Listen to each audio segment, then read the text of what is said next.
Hey everyone. Hey everybody. I got a couple hours off this morning, so I think I'm gonna teach everyone how to build a little something out of wood. See if we can make it an educational.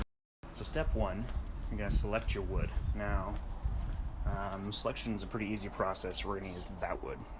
In terms of materials, I got a couple of different grades of sandpaper, some Danish oil, right angle, clamp case we need some wood glue, a saw, and a miter saw right here.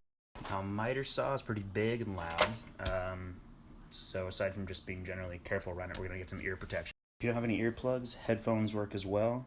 We're just going to put these in. I'm probably just going to crank some Mastodon the entire time while I'm talking, keep my ears safe. Interesting tidbit about headphones, especially for you that go on the bus every day. If you plug them into your phone, they actually act as little miniature speakers that just go right in your ear.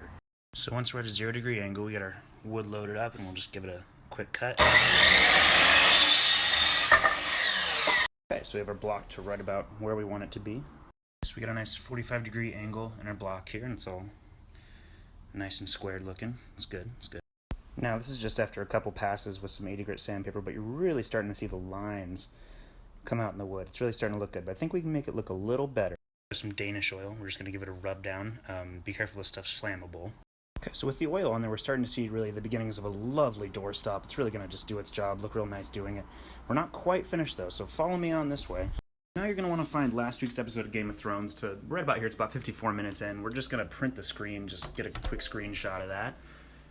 Alright, so we're going to get them on into Photoshop, and we're just going to get a loose outline of Hodor. We obviously don't need the whole image, so we're just, don't stress too much about this, but we're just going to try to get his outline in here. If you want to go above and beyond, we can refine the edge just a little bit, smooth it out, give it a little bit more of a natural look, but really do whatever feels right to you. Okay, so things are looking good here. We're going to go ahead and just print it right out of Photoshop and see how things look. And he's really coming out nicely. You can tell already this is going to make for a lovely piece. So now we're going to cut him out. Obviously, try to make it look as professional as you can. Okay, that's probably, I think, as close as I'm going to get. My hands are pretty shaky due to a crippling depression and a coffee addiction, but that is a pretty solid Hodor, actually. Now I'm using wood glue. The glue you actually use doesn't so much matter, just as long as you don't use too much of it. It's pretty literally cut and dry from here on out. And there we have it. It's really that simple. You can chuck it right on the door, and we have our perfect door hold. Now you stay right there. No, you will.